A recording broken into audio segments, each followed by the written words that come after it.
In May 1999, psychedelic explorer Terence McKenna was diagnosed with a brain tumour and given between 3 and 9 months to live. I contacted Terence by email and mentioned that I was making a documentary about shamans of the Amazon and asked if I could meet him and record an interview.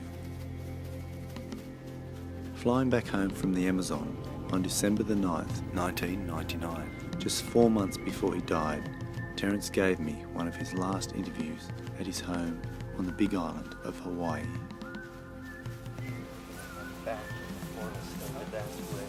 It's too bad we don't have more time. Terence had tried many natural therapy cures and had also recently undergone gamma knife surgery to try and remove the tumour. You've been here for a while? Oh, I finished the house about 2.5 years ago and was here about 2.5 years building it, so... Right. Yeah. Let me get Christy and...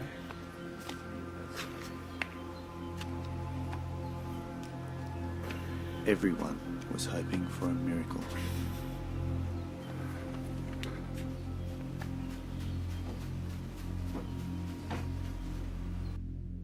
Why do you think governments, most governments in fact around the world, have banned ayahuasca and made most psychotropics illegal? Well, I think a social system is the product of a process of, you could call it social natural selection, that a civilization produces various religious ideas, political ideas. Some survive and some don't. And it's because the social system is applying selective pressure, saying universal medical care for all, we don't need that. Sexual flexibility among teenagers, well, we don't need that. So over time, a social system is built out of what is saved and what is thrown away. And so when you start putting drugs into a social system that actually promote unusual ideas, you're pushing the most important buttons that a society has, the buttons that shape what it believes about life and death and value and marriage and childbearing and all these things. And so that's very sensitive stuff and inevitably becomes a point of contention. And societies will arm wrestle over that, up to and including putting you away for 20 or 30 years for a half a gram of grass or something. The war on drugs that America's sort of pushing around the world, what do you think the effect is of that, and who's really behind it, do you think? Well, wasn't the struggle against communism a kind of struggle against ideas and who thinks what and who is permitted to believe that people should be paid more than $3.80 an hour for whatever labor they're asked to do and some of this other stuff.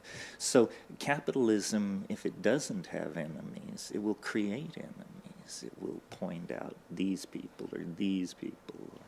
And so I think it's a thing like that, that it's a struggle to control the political agenda.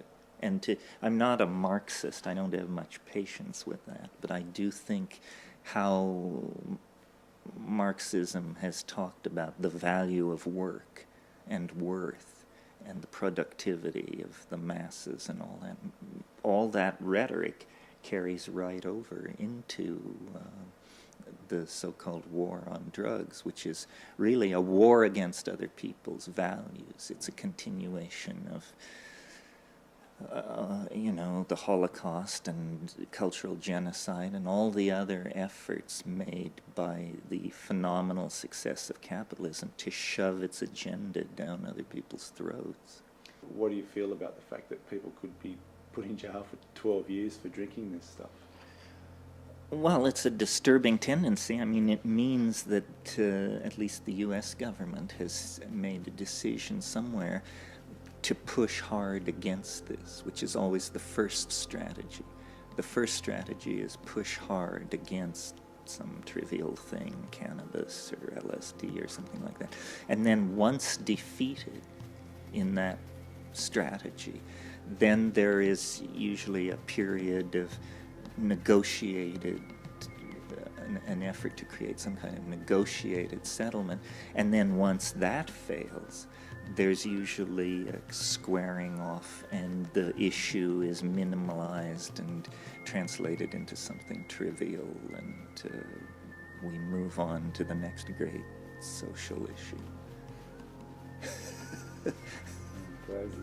It's crazy. What do you feel about the synthetic DMT and ayahuasca now being available? You know, do you think that the magic is lost when it's synthesized, and there's no real ritual aspect to the taking of ayahuasca? Well, it's not so much that the ritual is lost as that the people who are doing the making and the taking and the shaking may not really understand what they're getting into. A drug like synthetic ayahuasca, pharmahuasca, do people realize this is the same thing as has been taken for thousands of years down there? Do they realize its role in shamanic healing and all this? It's just one more example of how everything is desacralized and corrupted, because first ayahuasca has never been heard of, and the next thing you know, everybody wants it because it's all anybody's talking about. So it goes from this mystery to being a kind of a fad or a rage, and then it becomes an income source. And once it becomes an income source, it's a commodity like journalism, sex, aluminum, whatever is being peddled on the open market. I would prefer to see ayahuasca remain at the status, let's say, of peyote, in the, where the native peoples who are into it sort of keep the faith, understand how to make it, and talk about it. And when there's a question as to what it all means, then you go back to those native people and listen to their myth and all that. Mm. There is data to show that ayahuasca is medically effective against malaria and intestinal parasites and things like that. So really, it's a basic part of this native medical system. And if instead of trying to put everybody in prison, we actually try to do research on this stuff and find out how it works and how it affects various conditions, we would probably extract its benefit much more quickly. Mm-hmm.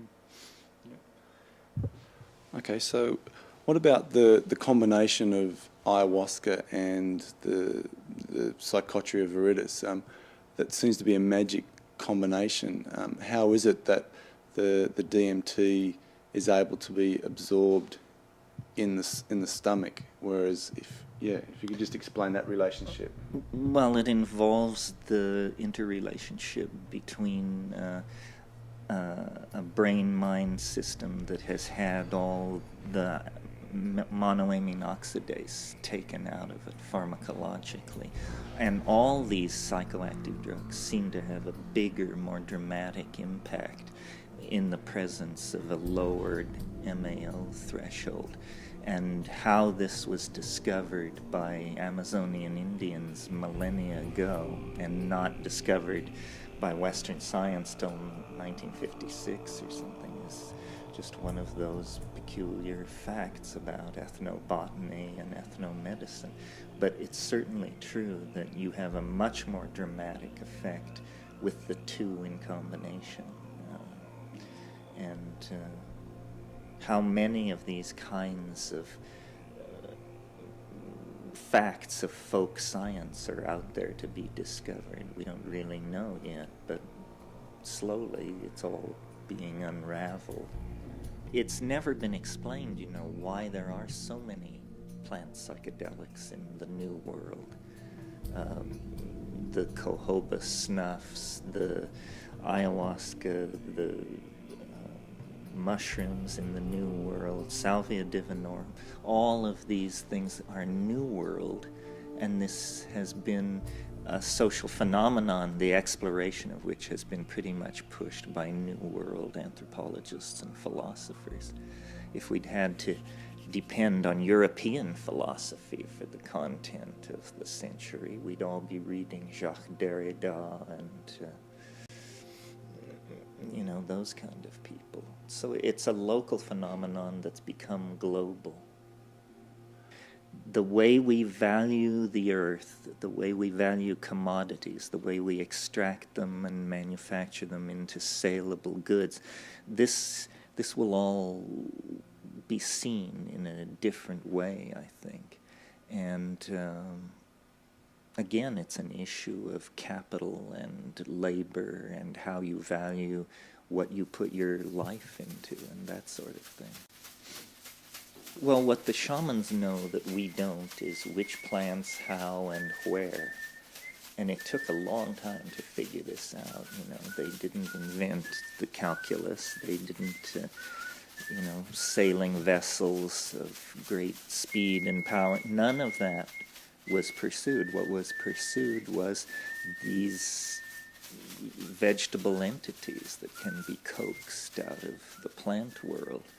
And the irony is that Europe, who set out, in the 17th century to explore the world, to bring it Christian civilization, may have encountered phenomena and variants on civilization that will ultimately prove more powerful than what we were peddling. This discussion is by no means closed at this point.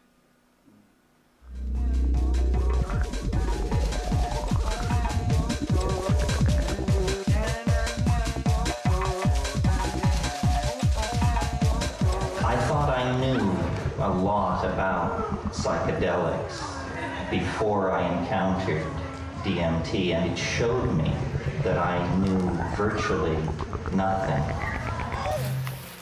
This is Salvia divinorum. Oh yeah, this is a great shot. Full flower. Uh-huh. Oh, wow. Yeah, you rarely see it so dramatically in flower. It's this one. Yeah. Salvia divinorum, yeah. And what Purple flowers. what are the effects of these? What part do you use? You use The the leaf. leaf, and it has a compound called alpha-salvinorin in it, and it's very easily grown in the right soil. Roll up 80 leaves and chew them. Yeah. And You it'll- just chew it. Chew it. And what's And the eat it. effect? And eat it as you're. That's Oh, how yeah. the Mazatecs do it. Oh, mother. And what's the effect of it? very Hallucinogenic, strange, psychedelic. very hard to describe, but Psychedelic. not really understood or known until 10 years ago or so.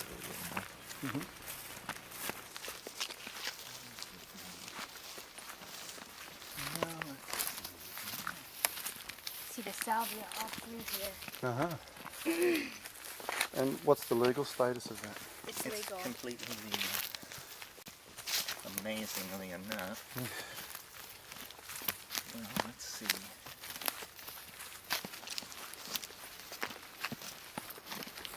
This is ayahuasca. That's why it was called Banisteriopsis, because the leaves are opposed to each other like the rungs of a ladder. And it winds up into this. I've got some pieces back at the house. About Oh, this yeah. thing. You can show. Now here, this vine going up so high, Oh, yeah. that's ayahuasca.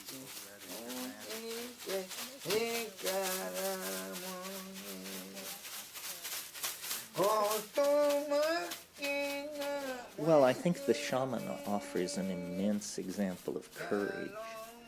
The shaman is not afraid of things which modern, postmodern people are afraid of, specifically madness, a kind of madness. People are afraid of drugs because they associate it with some kind of ultimate unhingement. as we gain shamans who can speak to us in our own vocabulary, this will fade away. This is, to some degree, the motivation for my career, is basically to say, to give people permission, to say, it's safe, it's scary, it's weird, but you're not going to end up in a straitjacket in some back ward. You'll live through this. It's no more terrifying than the world's largest roller coaster or one of those places. So permission is what I find people want from me. They want me to say, yes, I did it. It was very scary. I lived to tell the tale. That was an experience which I'll never forget. Showed you there were more rabbits in the field than you thought, right?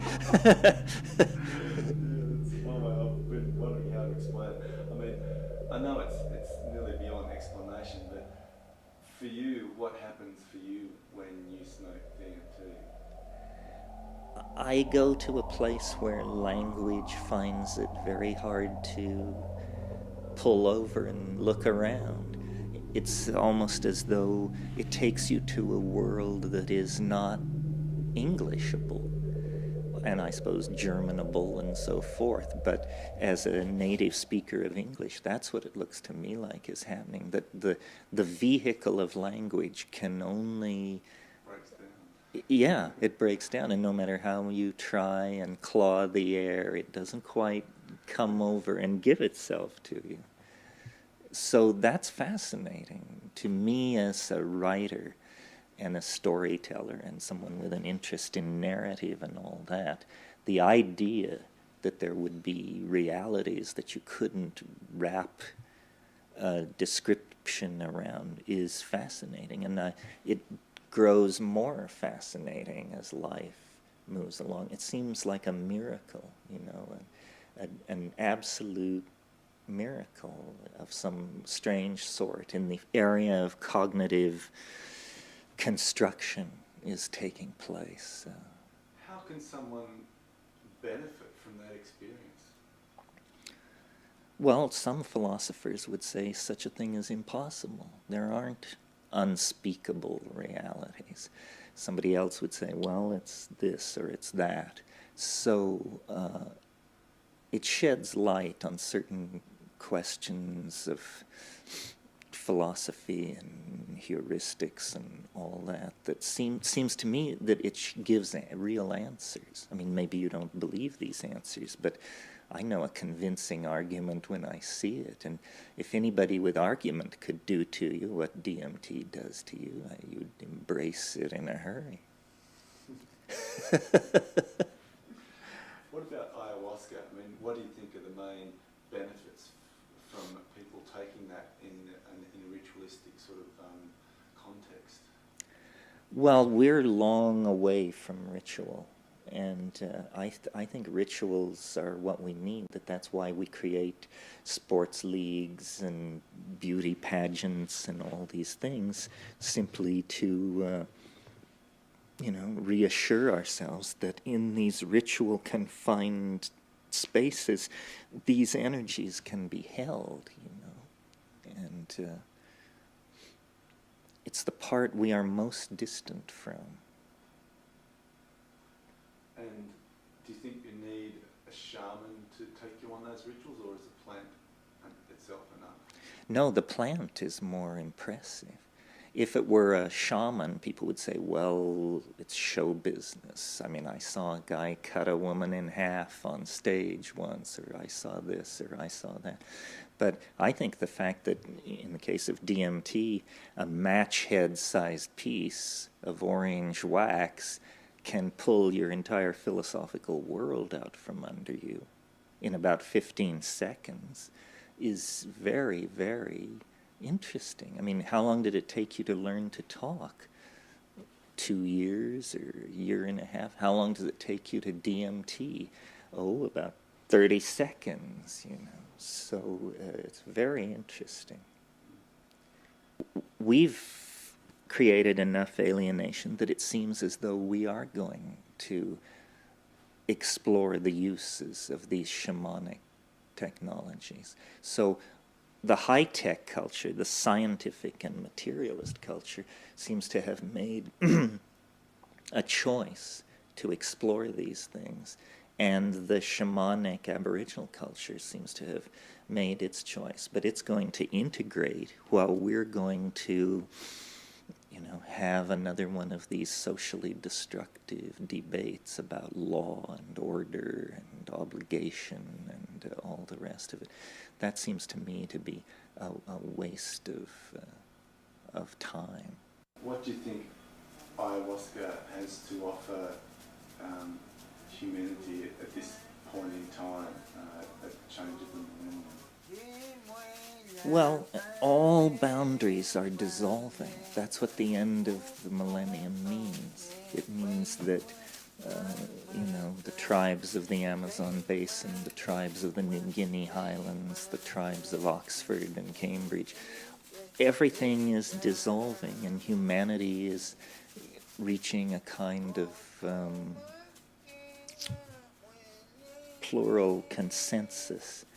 I mean, even the most sophisticated capitalist, let us say, is aware now that it won't do to cut down all the trees, that that's a mistake. So what's happening is a single human viewpoint is sort of coming into existence, a viewpoint that values nature, values natural resources, and tries to, however clumsily, to make some kind of peace out of the whole human mess that we're now mixed up in. I think what it brings is an empathy to the destruction of the planet. The cutting of a rainforest is suddenly no longer completely abstract. It's actually something you can feel and relate to. And all political change begins with a change of feeling and value.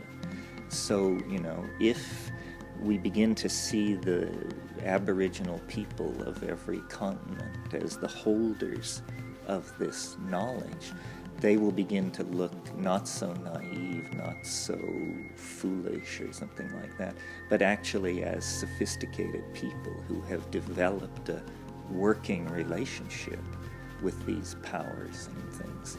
And that's the only way you're going to get real political change on some of these issues.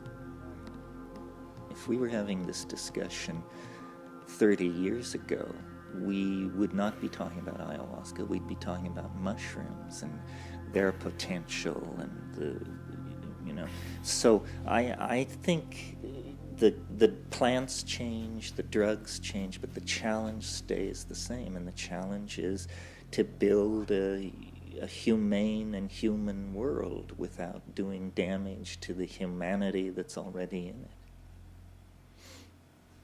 So, what's your view for the future? Do you feel confident or pessimistic, optimistic that humanity can take on this challenge? It requires dedication and intelligence, not so much among our shaman and our inner voyagers, but among the legislators and the people who actually are going to have to make the social change. That's why what goes on in the Netherlands is so important. These are the most liberal people in the world. Well, are they liberal enough to actually change the basic structure of their society? I mean, talk is easy, but can they actually make the change? What they're trying to do is establish the notion of a thought crime, that it's a crime to consider restructuring the state this way or this way. And that will, if we have not learned anything from the 20th century, we should have learned that wars of ideology are hopeless and just bring incredible grief and loss of life. So I'm hoping that what the 21st century can mean is movement beyond ideology and an actual rational, and I think it is rational approach to integrating the irrational into how we think about society, city planning, social management, and all the rest of it. So what were you saying about the patenting of ayahuasca? Well, some years ago, a dozen years ago or more, a fellow patented ayahuasca. Somehow this happened. It's not supposed to be possible with plants. And then a group of several South American tribes put a lawsuit on him. And it took a lot of money and years to work this to the Supreme Court. And about 2 weeks ago, the Supreme Court ruled that you can't patent a plant, that a plant is not an invention. It's not made by human genius. It is a product of nature. So no plants can be patented, and that patent was declared void. So that's a good thing. Well, there is a thing called the UN Convention on Narcotics, which was something that when the US and NATO and all that completely controlled the UN, they produced this document, which if you signed it, you were basically joining this club which said you would commit resources, time, manpower to eradicating all these drugs. And that was pretty much done through the late 50s and then on into the 60s. And then, of course, LSD was very threatening because you can get, 100,000 hits under one postage stamp. Well, for somebody who's trying to control something that they look upon like nerve gas or something, a weapon, quote, weapon, with that kind of a description makes people very nervous indeed. And so it came out of that. So why do you think psychedelics are so threatening to these establishments? Because they produce unexpected ideas and conclusions. That's what strange politics does. You go in a Freemason and a Republican, and you come out, God knows what, a polyamorist and an anarchist or something like that. You talk about the dominator culture in your books. What do you think that has any reasons why these plants have been made illegal? Yeah, because they nibble away at the edges of orthodoxy.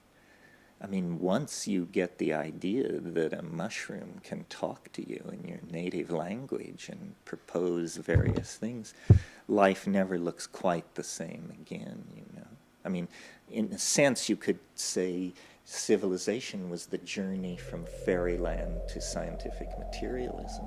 Well, then there you are. You think you've conquered scientific materialism, but here's a mushroom, here's a vine, here's a morning glory, and they all give you a message back that is just so peculiar, you don't know what to do with it. Well, there's a lot of evidence and discussion about whether or not it gives you telepathic powers or science fiction-like powers. This could be. I mean, two brains 6 feet apart are both biochemical oscillators. I wouldn't consider it a miracle if it were found that brains floating in ayahuasca have a kind of supernatural connection.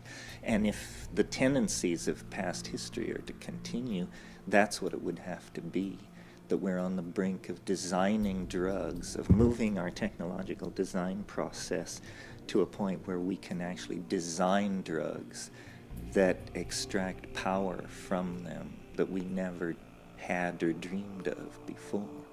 And that would carry us well beyond the Industrial Revolution. I mean, that would be the new world. And just, again, briefly, your recent journey, facing whatever it is that you've faced, death, whatever. I mean, has there been any revelations for you about your journey, about death, about where you're going? You mean you're referring to the fact that I have glioblastoma multiforme, which is a form of brain cancer? Well, I wish I could say I'd had more insight into death. I've had a fair amount of insight into dying, which I find a very alarming prospect. Death itself is so far beyond ordinary experience. The threat of dying doesn't really move you toward understanding it.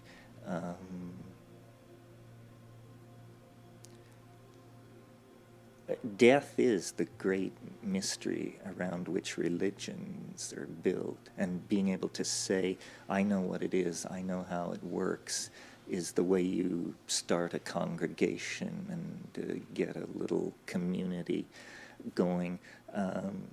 I would say the big surprise for me was I'm not afraid of death the way I thought I would be. It's just such an intellectual question mark that you just move to the next page because there's nothing to be said about death except that it seems to last rather a long time.